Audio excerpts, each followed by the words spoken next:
Éric Woerth, aux dernières européennes, en 2014, votre parti avait obtenu plus de 20% des voix. Cette fois-ci, les sondages vous prédisent moitié moins. C'est Emmanuel Macron qui vous a piqué vos électeurs ? Moi, je pense que les européennes vont arriver dans quelques mois. En tout cas, en ce qui concerne les Républicains, c'est ma formation politique, mes convictions. Nous devons avoir pour objectif de gagner ces élections européennes. Ah, vous en êtes loin, vous êtes à 10%.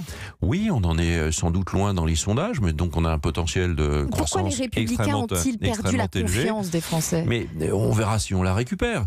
Aujourd'hui, on ne représente pas probablement une force d'alternance immédiate à Emmanuel Macron, ce qui fait que le Rassemblement national, Emmanuel Macron reprend un peu dans les sondages, mais ça ne veut pas dire qu'on ne le fera pas. Le Rassemblement national rassemble 2 fois plus d'intentions de vote que les Républicains. Vous êtes au coude à coude dans les sondages avec Nicolas Dupont-Aignan. C'est la preuve que les Républicains est devenu un parti politique de second plan. On verra le résultat. Moi, je pense qu'on doit avoir un projet européen très fort. Il est en cours de constitution. On doit avoir une liste la meilleure possible. Elle est aussi en cours de constitution.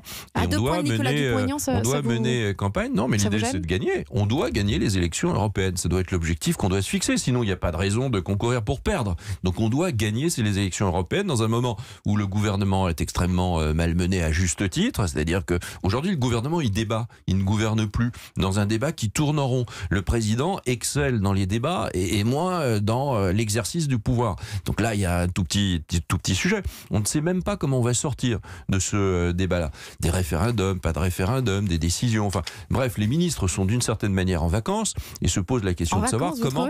Oui, il y a plus de sujet aujourd'hui. Ils sont dans les débats.